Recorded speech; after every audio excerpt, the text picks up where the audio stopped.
오늘도 함께 하시는 여러분에게 주의 은혜와 복이 함께 하시기를 주의 이름으로 축복합니다. 코로나 극복과 영성 회복을 위한 믿음의 철인 사종 경기 여러분 잘 달려가고 계십니까?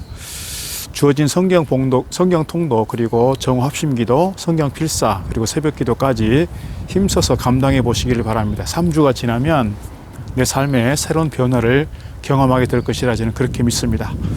벌써 날씨가 추워지고 있는데요. 여러분 건강에 유의하시기를 바라고, 오늘은 이제 교회에 있는 단풍이 마지막이라고 생각해서 이렇게 교회 앞에 나와서 말씀 전하게 되겠습니다. 오늘은 데살로니가 전서 5장 1절로 11절 말씀 우리 함께 나누도록 하겠습니다. 말씀 먼저 읽고 오도록 하겠습니다. 형제들아, 때와 시기에 관하여는 너에게 쓸 것이 없으면 주의 날이 밤에 도둑같이 이를 줄을 너희 자신이 자세히 알기 때문이라. 그들이 평안하다 안전하다 할 그때에 임신한 여자에게 해산의 고통이 이름과 같이 멸망이 갑자기 그들에게 이르리니 결코 피하지 못하리라. 형제들아, 너희는 어둠에 있지 아니하매 그날이 도둑같이 너희에게 임하지 못하리니 너희는 다 빛의 아들이요 낮의 아들이라. 우리가 밤이나 어둠에 속하지 아니하나니 그러므로 우리는 다른 이들과 같이 자지 말고 오직 깨어 정신을 차릴지라. 자는 자들은 밤에 자고 취하는 자들은 밤에 취하되 우리는 낮에 속하였으니 정신을 차리고 믿음과 사랑의 호심경을 붙이고 구원의 소망의 투구를 쓰자. 하나님이 우리를 세우심은 노하심에 이르게 하심이 아니요 오직 우리 주 예수 그리스도로 말미암아 구원을 받게 하심이라. 예수께서 우리를 위하여 죽으사 우리로 하여금 깨어있든지 자든지 자기와 함께 살게 하려 하셨느니라. 그러므로 피차고 면하고 서로 덕을 세우기를 너희가 하는 것 같이 하라. 형제들아, 우리가 사도신경으로 신앙을 고백할 때에 거기로부터 살아있는 자와 죽은 자를 심판하러 오시리라, 이렇게 고백하고 있습니다. 주님 다시 오심에 대한, 주님의 재림에 대한 우리의 신앙 고백입니다.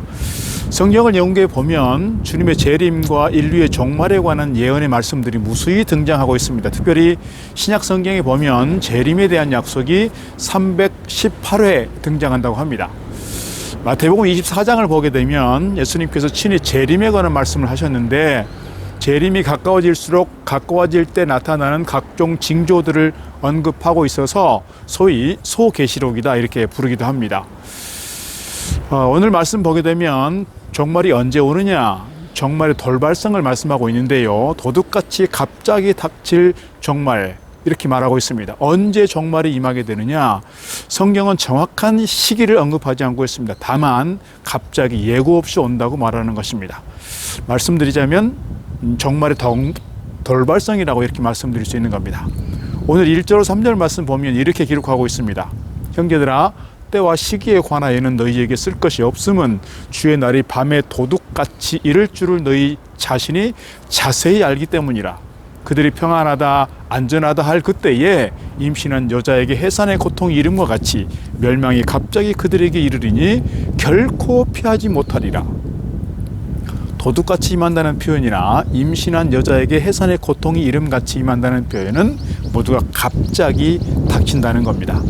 이처럼 재림의 돌발성에 대해서 성경은 여러 가지로 이렇게 말씀하시지만 구체적인 정확한 시기에 대해서는 사실 침묵하고 있습니다. 주님께서도 그렇게 말씀하신 바가 있습니다. 마태복음 24장 보면 그날과 그때는 아무도 모르나니 하늘의 천사들도 아들도 모르고 오직 아버지만 아시느니라. 그런데 이단들 중에서 정말론을 강조한답시고 비성경적인 사설들을 늘어놓는 경우들을 종종 보게 됩니다. 그 중에 하나가 소위 시한부 정말론입니다. 하나님의 직통 계시를 받아서 재림의 정확한 시기를 안다는 거예요. 그래서 예수님께서 몇 년, 몇 월, 며칠, 몇 시에 어디에서 재림하신다 뭐 이런 얘기들을 하고 있습니다. 며칠 전에 한 방송국에서 1992년에 있었던 다미선교회에서 일으켰던 그 대소동을 1시간짜리 프로그램으로 만들어서 방송한 적이 있습니다. 그때 당시 프로그램을 보니까요, 온 나라가 정말 소동이었습니다. 제가 지난주에 말씀드린 것처럼 교회가 공공성을 잃어버리고 결국은 사기극으로 끝난 그 다미선교회 이장님의 거짓말에 많은 사람들이 이용당한 것이지요.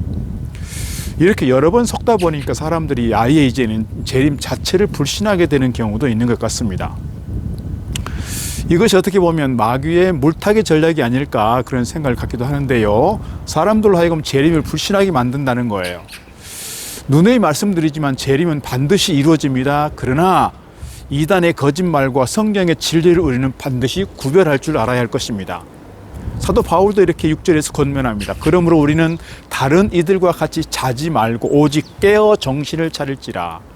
이 말씀은 육신의 수면을 금하라는 얘기가 아니라 정말을 의식하면서 우리의 신앙생활에 각성을 일으키자, 그런 말씀 되는 것입니다. 정말을 대비하는 신앙을 강조하는 오늘 사도 바울의 권면이라고 말씀드릴 수가 있겠습니다. 정말을 대비하는 신앙, 오늘 제가 세 가지 말씀드리고 싶습니다. 하나는 영적 각성, 도덕적 각성, 그리고 우리에게 주어진 사명에 대한 각성입니다. 정말을 대비하는 신앙은 한마디로 어떻게 보면 각성된 신앙생활을 하는 것이라 이렇게 말씀드릴 수 있겠습니다. 영적으로 각성이 되고 도덕적으로도 각성이 되고 하나님께서 우리에게 주신 사명에 대한 각성을 포함한다, 이렇게 말씀드릴 수 있습니다. 본문 3절에서 말하는 것처럼 우리가 편안하다, 안전하다 할 때에 갑자기 종말이 있을 수 있기 때문에 오늘 우리는 깨어 있어야 한다는 거예요. 그래서 베드로전서 4장에서도 만물의 마지막이 가까웠으니 그러므로 너희는 정신을 차리고 근신하여 기도하라 그랬습니다. 첫 번째 드리고 싶은 말씀은 영적인 각성인 것 같습니다. 오늘 본문 8절로 10절 말씀 보게 되면 정신을 차리고 호심경을 가슴에 붙이고 구원의 투구를 쓰라고 말씀합니다. 또 10절에서는 깨어있든지 자든지, 이 말은 우리가 육신으로 살아있든지 죽든지 그런 뜻인데 언제나 우리가 영적인 각성 가운데 있어야 한다는 거예요. 구원의 확신을 가지고 주님께서 언제 재림하신다고 할지라도 흔들리지 말고 믿음 가운데 서 있으라, 그런 얘기죠. 구원의 확신이 있으면 언제 종말이 와도 두려울 것은 없다 싶습니다. 그러므로 우리가 신앙생활 하는 데 있어서 늘 깨어 있어야 합니다. 영적으로 깨어 기도하면 어떤 일이 닥쳐도 괜찮다는 것이고요. 오히려 영적 각성 가운데 있을 때 고난도 축복으로 바뀐다 말씀드리고 싶습니다. 하지만 기도하지 않는 가운데 고난이 닥치게 되면 실족하게 되고요. 마치 이런 겁니다. 정신을 놓고 가면 돌부리에 걸려 넘어지는 것처럼 반대로 정신을 바짝 차리고 가면 돌부리에 있어도 다시 넘어설 수 있고 딛고 지나간다는 거예요. 정말도 마찬가지가 아닐까 싶습니다. 오늘 우리가 십자가를 든든히 붙잡고 구원의 확신을 가지고 깨어있는 저와 여러분 다 되기를 주의 이름으로 축복합니다. 또 하나의 각성은 우리가 살아가는 사회 속에서의 도덕적 각성이라고 말씀드리고 싶습니다.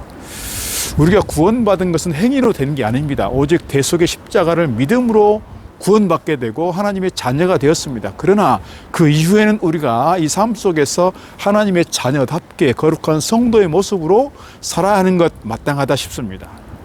하지만 죄악이 관영한 이 세상에서 정말 도덕적으로 깨끗하게 살아간다는 것이 쉽지 않는 것 같습니다. 조금이라도 방심하면 죄악에 물들기 때문에 그렇습니다. 그러므로 우리 자신을 잘 관리하고 도덕적으로 늘 깨어있는 것이 필요하다는 거예요. 오늘 4절 5절에서 이렇게 말씀합니다. 형제들아, 너희는 어둠에 있지 아니하매 그날이 도둑같이 너희에게 임하지 못하리라. 너희는 다 빛의 아들이요 낮의 아들이라. 우리가 밤이나 어둠에 속하지 아니하나니 하나님은 빛이시고 그랬어요. 믿는 성도는 빛의 자녀들이라, 그 말입니다. 그럼 우리가 빛 가운데 행해야 합니다. 흔히 캄캄한 데서는 도덕적으로 해이해지기 쉽습니다. 항상 하나님의 시선을 의식하면 우리가 빛 가운데로 행할 수 있다는 거예요. 빛 가운데 행하게 되면 우리는 스스로 조심하게 됩니다. 어두움 가운데 행하는 것이 아니라 빛 가운데 있으니 말이죠. 세상의 죄악이나 쾌락에 물들지 않을 수 있다는 겁니다. 주님 말씀하십니다. 누가복음 21장 너희는 스스로 조심하라. 그렇지 않으면 방탕함과 술 취함과 생활의 염려로 마음이 둔하여지고 뜻밖의 그날이 덫과 같이 너희에게 임하리라. 그러므로 우리는 아무리 즐거운 것이라도 아무리 욕심이 생기더라도 악한 것이라고 한다면 우리가 심히 조심해야 할 것입니다. 사랑하는 여러분, 오늘 우리가 천국 백성으로서 이 땅 가운데 살아갈 때 세상의 기쁨이 아니라 신령한 기쁨으로 믿음 안에서는 그 축복이 우리 가운데 누려지기를 주의 이름으로 축복합니다. 그리고 우리가 도덕적인 긍지를 가지고 살면 좋겠다 싶어요. 저와 여러분도 항상 주님의 눈을 의식하면서 살아가자는 거예요. 언제든지 주님을 만나도, 언제 주님을 만나도 부끄러움이 없는 삶 살아가는 저와 여러분 되기를 바랍니다. 한 가지 더 말씀을 드리자면 우리에게 주신 사명에 대한 각성입니다. 우리가 이 세상 살아가는 동안에 주로 우리가 세상의 일에 몰두하기 쉬운데 어떻게 보면 우리에게 당장 필요한 것이고 급한 일이라고 생각되기 때문에 그렇습니다. 그러나 정말 우리가 중요한 일을 우선순위로 삼고 가야 한다 하는 말씀 드리고 싶습니다. 신앙생활에 있어서의 우선순위라는 거예요. 무슨 일이든지 항상 할 수 있을 것 같아도 사실은 다 때가 있다는 것입니다. 언젠가 할 수 없을 때가 닥쳐오게 된다고 보면 우리가 항상 젊고 항상 건강하고 항상 여유가 있는 게 아니라는 것이죠. 그러므로 오늘 우리가 우리에게 기회가 있을 때 하나님이 우리에게 주신 사명에 대해서 최선을 다하고 감당해야 할 줄로 믿습니다. 이런 말이 있습니다. 있을 때 잘해. 우리가 어떻게 보면 가족들에 대해서 사람들에 대해서도 그렇지만 신앙생활에 있어서도 그런 것 같습니다. 우리 인생 사랑하기에도 짧은 인생이지만 사명을 감당하기에도 짧은 인생이라는 거예요. 어떻게 보면 하나님께서 주의 재림을 우리에게 보여주고 있는 것 같습니다. 또 개인적 종말이 가까워지기도 합니다. 바울은 종말을 증거하면서 11절에서 뭐라고 합니까? 그러므로 피차 권면하고 서로 덕을 세우기를 너희가 하는 것 같이 하라. 교회 공동체 안에서 성도들끼리 서로 신앙을 격려해주고 굳게 세워주라는 거예요. 더 나아가서 교회 밖에 있는 사람들에게 복음을 전하는 거룩한 사명 우리가 또한 잘 감당해야 할 줄로 믿습니다. 주님 앞에 설 때에 바울이 데살로니가 교회를 자랑하겠다고 하는 것처럼 우리도 우리가 감당했던 사명에 대해서 우리가 맺은 그 영적인 열매들에 대해서 자랑하기 위해서는 우리에게 맡겨주신 사명에 대해서 특별히 복음적 사명 앞에서 우리가 힘써 감당해야 할 줄로 믿습니다. 사랑하는 성도 여러분, 사람들이 믿든지 안 믿든지 성경은 분명하게 우리에게 증거하고 있습니다. 종말이 온다. 종말은 있다. 종말이 성큼성큼 다가오고 있다. 주님도 내가 속히 오리라 이렇게 말씀하고 있습니다. 그 말씀에 우리는 깨어 있어서 주님 오심을 잘 준비하고 믿음으로 달려가야 할 줄 믿습니다. 영적으로 깨어 있고 사회적으로 윤리적인 도덕적 각성과 그리고 우리에게 주신 사명 앞에서 분명히 깨어 있어서 주님 만날 그때에 우리가 부끄럽지 않고 기쁨으로 주님을 맞을 수 있는 저와 여러분 다 되기를 주의 이름으로 축복합니다. 그래서 언제 주님을 만나도 기쁨으로 대할 수 있는 저와 여러분 되기를 바랍니다. 오늘 하루도 확실한 믿음과 신앙 안에서 주님을 찬양하고 예배하는 복된 하루 되기를 주의 이름으로 축복합니다.